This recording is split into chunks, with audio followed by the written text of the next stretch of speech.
माँ जगदम्बिका का जो नवरात्र है, ये सबसे पवित्र हफ्ता चल रहा है, जिसे माँ कल्याण करने के लिए राहुल जी पर कृपा बरसा रही हैं। जो त्याग तपस्या बलिदानी की पार्टी है कांग्रेस, 138 साल पुरानी पार्टी है, जिसके संविधान में ही त्याग लिखा हुआ है, जिसका बलिदानी स्वरूप है।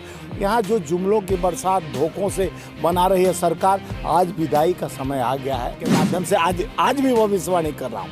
आज संध्या का टाइम देख लीजिए, ये मैं अपने कांग्रेस मुख्यालय से बोल रहा हूँ। 5 राज्यों का चुनाव, तेलंगाना, छत्तीसगढ़, मध्य प्रदेश, राजस्थान और मिजोरम, 5 राज्यों का चुनाव जीतने जा रहे हैं। क्योंकि राहुल जी भारत जोड़ो यात्रा में जिस तरह से देश को एक सूत्र में बांधने का काम किए हैं, जो कन्याकुमारी से कश्मीर तक बांध रहे हैं, एक सूत्र में पिरोने का काम कर रहे हैं। देश को जोड़ने का जुनून है, देश के लिए त्याग करने का जुनून है। एक तपस्वी के भांति जो उन्होंने एक तांडव कर दिया है देश में कि देश के गरीब कभी गरीब नहीं रहेंगे, देश के युवा बेरोजगार नहीं रहेंगे, देश के किसान मोहताज नहीं रहेंगे, देश के मजदूर मजबूर नहीं रहेंगे। ये भी उठाया हमारे राहुल गांधी जी ने। ये जो हमारे प्रधानमंत्री जी है, कहते मेरा क्या जी, मैं झोला उठा के चल दूंगा। लेकिन हमारे नेता राहुल गांधी जी के दादी जी श्रीमती इंदिरा गांधी जी कहा करती थी, मैं रहूं या ना रहूं, अंतिम सांस लेते हुए बोली थी कि मैं रहूं या ना रहूं, खून का एक एक कतरा देश के लिए, देश के संविधान के लिए, लोकतंत्र को मजबूत करने के लिए त्याग करेगा, तपस्या करेगा। लेकिन भाइयों बहनों, मैं देश को बेचूंगा लेकिन बताऊंगा नहीं। भाइयों बहनों, मैं देश के संविधान को तोड़ूंगा, बताऊंगा नहीं।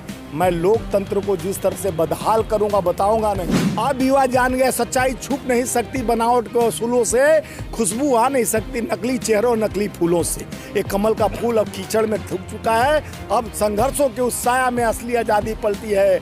इतिहास उधर मुड़ जाती है, जिस ओर जवानी चलता है उस ओर जमाना चलता है। अब युवाओं का राज होगा, युवाओं का जज्बात होगा, किसानों का बात होगा और मजदूरों का हाथ होगा, हाथ के साथ हाथ होगा।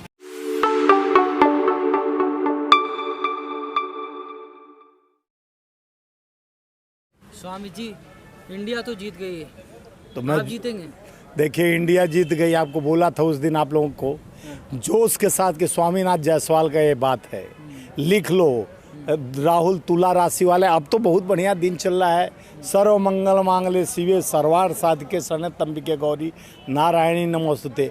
माँ जगदम्बिका का जो नवरात्र है, ये सबसे पवित्र हफ्ता चल रहा है, जिसे माँ कल्याण करने के लिए राहुल जी पर कृपा बरसा रही हैं। राशि वाले, तुला राशि वालों के साथ माँ जगदम्बिका का हाथ है। और देखिए, मैं बोला था कि उसने रोहित शर्मा जीतेगा, मारा 85 रन धड़ाक 7 विकेट से हड़ाप हो गया। आप लोग लगे कहे, मैं बोला भविष्यवाणी कि इंडिया भी जीतेगा, इंडिया गठबंधन भी जीतेगा। क्योंकि राहुल जी जो भी नेक इरादे से चलता, जो भी बंदा जो देश के लिए, देश के हित के लिए, देश की रक्षा के लिए त्याग तपस्या करता है, जो बलिदानी से रचा हुआ पार्टी, सामने इंदिरा जी हैं और राजीव जी, जो त्याग तपस्या बलिदानी की पार्टी है कांग्रेस, 138 साल पुरानी पार्टी है, जिसके संविधान में ही त्याग लिखा हुआ है, जिसका बलिदानी स्वरूप है, उसको धोखा जुमलों से नाकार नहीं काम करता है। यहाँ जो जुमलों की बरसात धोखों से बना रही है सरकार, आज विदाई का समय आ गया है। संसार का नियम है परिवर्तन हो रहा है। जो सेमीफाइनल मैच है, हम लोग जीतेंगे 5 राज्यों का चुनाव आपके माध्यम से आज भी भविष्यवाणी कर रहा हूँ। आज संध्या का टाइम देख लीजिए, ये मैं अपने कांग्रेस मुख्यालय से बोल रहा हूँ। 5 राज्यों का चुनाव, तेलंगाना, छत्तीसगढ़, मध्य प्रदेश, राजस्थान और मिजोरम, 5 राज्यों का चुनाव जीतने जा रहे हैं। नहीं जीतेंगे तो आप हमसे सवाल खड़ा कर सकते हैं। जी, आपने 2 भविष्यवाणी करी थी। एक कहा था इंडिया टीम जीतेगी, जीत गई। रोहित शर्मा को कहा था रन मारेंगे, रन मार दिए, मैन ऑफ द मैच रहे। अब क्या लग रहा है कि इंडिया गठबंधन भी जीतेगा और man of the match Rahul Gandhi रहेंगे? हाँ, सही सवाल। अब मेरा जवाब, मैन ऑफ द मैच क्यों राहुल गांधी जी रहेंगे? क्योंकि राहुल जी भारत जोड़ो यात्रा में जिस तरह से देश को एक सूत्र में बांधने का काम किए हैं, जो कन्याकुमारी से कश्मीर तक बांध रहे हैं, एक सूत्र में पिरोने का काम कर रहे हैं। आज भी भारत जोड़ रहे हैं, चाहे मिजोरम से हो, तेलंगाना से, राजस्थान, छत्तीसगढ़, मध्य प्रदेश, जहां जा रहे हैं जुनून है उनके अंदर, देश को जोड़ने का जुनून है, देश के लिए त्याग करने का जुनून है। एक तपस्वी के भांति जो उन्होंने एक तांडव कर दिया है देश में कि देश के गरीब कभी गरीब नहीं रहेंगे, देश के युवा बेरोजगार नहीं रहेंगे, देश के किसान मोहताज नहीं रहेंगे, देश के मजदूर मजबूर नहीं रहेंगे। ये बीड़ा उठाया हमारे राहुल गांधी जी ने। ये नहीं कि भारतीय जनता पार्टी के जो हमारे प्रधानमंत्री जी हैं कहते मेरा क्या जी, मैं झोला उठा के चल दूंगा। झोला भर चुका है, पाप का भी झोला भर चुका है और अडानी के साथ वाला भी झोला भर चुका है, तो वो तो चले जाएंगे झोला लेके। लेकिन हमारे नेता राहुल गांधी जी के दादी जी श्रीमती इंदिरा गांधी जी कहा करती थी मैं रहूं या ना रहूं, अंतिम सांस लेते हुए बोली थी। मैं पहले भाषण दी थी अंतिम सांस के पहले 84 से पहले कि मैं रहूं या ना रहूं, मेरे सांस का, मेरे कतरे का एक एक कतरा, खून का एक एक कतरा देश के लिए, देश के संविधान के लिए, लोकतंत्र को मजबूत करने के लिए त्याग करेगा, तपस्या करेगा। उसी त्याग तपस्या का कर तो रहे लोग। मोदी जी क्या तपस्या किए हैं सुना रहा हूँ। मोदी जी अभी ये तपस्या किए हैं कि मैं भाइयों बहनों में 35 साल भीख मांगा, भाइयों बहनों में रेलवे प्लेटफार्म पर जहाँ बना नहीं था प्लेटफार्म वहाँ चाय तक बेच दिया। लेकिन भाइयों बहनों मैं देश को बेचूंगा लेकिन बताऊंगा नहीं।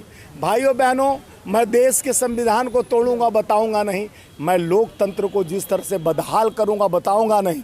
अब जनता का बकवास नहीं सुनने का दिन है। जनता का बकवास नहीं, जनता का बकवास, इनका बकवास सुनने का दिन खत्म हो गया। जनता को जिस तरह से मन की बात कह कर थोपने वाली काम किए हैं, अब जनता की बात सुननी पड़ेगी लोकतंत्र में। आप देखे होंगे शाहरुख खान का फिल्म, मोदी मोदी नहीं कोई नहीं कह रहा है, ये तो आपके विचार भावनाओं का है। गोदी गोदी करने वाले देखिए ना, गोदी करने वाला मोदी करता है। अब मोदी करने, अब जनता एक अभी हमारे 2 जवान छत्तीसगढ़ के बच्चे थे जो घूम के पूरे यानी भारत भ्रमण पर निकले हैं, 7000 किलोमीटर चल के आए, हमसे मिले और यही बोले कि सर मैं जहाँ जा रहा हूँ राहुल जी के जज्बात के साथ जनता साथ चलने के लिए तैयार है। युवाओं में एक तरह का नया ऊर्जा मिला है। जो इन्होंने एक फैक्ट्री बनाई थी, व्हाट्सएप यूनिवर्सिटी खोली थी कि 2014 के बाद आज़ादी मिला है, 2014 के बाद भारत आज़ाद हुआ। उसके पहले हम लोग नंगे भूखे थे, चड्डी पहनने का नहीं था, सर पे कपड़ा नहीं था। मोदी जी आए तो हम सूरज उगा, चांद उगा। सुनिए ना, मोदी जी क्या जिताएंगे, हम युवाओं का जज्बात मोदी जी का बकवास नहीं सुनने को तैयार है। अब युवा जान गए सच्चाई छुप नहीं सकती, बनावट के फूलों से खुशबू आ नहीं सकती, नकली चेहरों नकली फूलों से। एक कमल का फूल अब कीचड़ में धुक चुका है। अब संघर्षों के उस साया में असली आज़ादी पलती है, इतिहास उधर मुड़ जाती है। जिस ओर जवानी चलता है उस ओर जमाना चलता है। अब युवाओं का राज होगा, युवाओं का जज्बात होगा, किसानों का बात होगा और मजदूरों का हाथ होगा, हाथ के साथ हाथ होगा। क्योंकि अब आ गया ज़माना पंजे का, क्योंकि कब तक मुश्किलों का जहर पीते रहेगा। अब जनता है, सब जानता है, जनता है, सब जानता है। इसलिए जानता है कि इन्होंने जो वादे किए, भाइयों बहनों मित्रों 2 करोड़ प्रति वर्ष नौकरी दूंगा, युवाओं के हाथ में मोबाइल थमा के व्हाट्सएप यूनिवर्सिटी से ज्ञान देने लगे कि हम ही 2014 के बाद भारत आज़ाद किए हैं। ये लोग सावरकर इनके चिट्ठी लिखने वाले लव लेटर वीर थे ना। तो आप बताइए जितने G20 में आए थे विश्व के लोग, तो सावरकर के, वीर सावरकर के मूर्ति के यहाँ श्रद्धांजलि देने गए थे कि हमारे गांधी जी के सामने सदा कहीं। सुनो ना, पहले आप लोग चमचागिरी दलाली करना बंद करिए यार। देखे होंगे कौन सा विश्व में कोई ऐसा जगह बता दीजिए जहाँ सावरकर का मूर्ति लगाया गया। वीर थे ना, और गांधी जी धीर। नेहरू जी के यहाँ भी तो नहीं गए विदेशी लोग। अरे अभी इनका संविधान रचयिता बाबा साहब अम्बेडकर का 19 फीट का मूर्ति विदेश में लगा है। कहाँ सोते रहते हो, दलाली बंद कर दो आप लोग। आंख में शायद किरकिरी लगी हुई है। मोदी जी 2036 में ओलंपिक करवाएंगे। मोदी जी जब सरदार पटेल का ग्राउंड को अपने नाम से करवा लिए, आप लोग कहाँ चुप्पी साध लिए। दलाली बंद करो, देश की बात करो, जनता के जज्बात की बात करो, जनता के सम्मान की बात करो, मत अपमान करो अपने चौथे स्तंभ को। जिस तरह से आज देश का चौथा स्तंभ, जिस तरह से आज परेशान आप जो है वो कर रहे हैं, गठबंधन कर रहे हैं 24 के लिए, और मोदी जी देखिए सपना देख रहे हैं 2036 में ओलंपिक होगा। अरे वो मोदी जी वो तो 14 में देश आज़ाद किया, अब 36 का सपना दिखाएंगे। अब 36 की आंकड़ा चल रही है, उनके साथ 39 टीम जुड़ा हुआ है। तो अली बाबा 40 चोर की टीम जुटा के कहते हैं मोदी मोदी। यानी जब तुम चोरों का बारात लेके चलोगे, बंद हो गई तुम्हारी जज्बात, नहीं सुनेगा कोई मन की बात, अब सुनेगा जन की बात। क्यों? अरे देखो, चोर जेल में नहीं, सुनो पहले कहा मोदी जी ने भ्रष्टाचार का आरोप तो उसके भी लगाए थे। हेमंत बिश्व शर्मा को पूछने का हिम्मत है, उसको चीफ मिनिस्टर बनाया। इतना बड़ा लव लेटर लेके घूमते थे अमित शाह भ्रष्टाचार का, और ये अपने वहाँ के महाराष्ट्र वाले शरद पवार के भतीजे अजित पवार पे 70,000 करोड़ का भ्रष्टाचारी 5 दिन पहले कहते हैं। भाइयों बहनों, 70,000 का सारे भ्रष्टाचारियों को अंदर कर दूंगा। हम लोग सोचे अंदर करवाएंगे, हम क्या जानते हैं भाजपा के अंदर वॉशिंग पाउडर मोदी में धुलाएंगे और भाजपा युक्त करके अपराध मुक्त करा लेंगे। ये मोदी का एजेंडा है, डराएंगे धमकाएंगे, भाजपा में लेके आएंगे। अब मुस्लिमों का, अब आरएसएस प्रमुख कह रहा है कि अब मुस्लिमों का डीएनए हमारा डीएनए एक है। अब पसमिंदा मुसलमानों का गुणगान कर रहे हैं, अब सूफियों का गाना सुन रहे हैं, सूफियों को जगह नहीं मेरे को कहा कि कल का वो आतंकवादी थे। नहीं, हमको टेंशन नहीं है। कल जो अपने जुबान से देखे होंगे उन्हीं का सांसद रमेश बिगुड़ी कहता है आतंकवादी है, कठुआ है, क्या क्या शब्दों वो नहीं कह सकता हूँ आपके, किस शब्दों का आप पिरोया था। एक संसद जो सम्मान का मंदिर है, देश के लोकतंत्र मुसलमानों से नहीं, इसीलिए तो बिगुड़ी को और बढ़िया राजस्थान का उसको ऑब्जर्वर बना दिए, राजस्थान का प्रभारी बना दिए, ये सम्मान दिए कि मुस्लिम को गाली दे रहा था, एक सांसद को गाली दे रहा था जो 2 बार से सांसद जीता हुआ, 3 बार से भी तो रहा था वो सांसद। तो गुस्सा तुमको गाली दूंगा तो आप गुस्सा होगे नहीं, मेरे पास चुम्मा दोगे रहा था पहले। नहीं, उसका क्या रहा था, आप हमको उसका रहे हो क्योंकि आप दलाल हो मोदी का, इसलिए दलाल की बात कर रहे हो। लिफाफा आता है, कितना आता है? 15 लाख। नहीं, मैं गाली नहीं दे रहा, 15 लाख खाते में आ गया आपके। ये बड़ा झोला लिए हो भाई साहब, ये लग रहा है इसमें भरा है। देखो भाई, 15 लाख का खाता लिया है माल।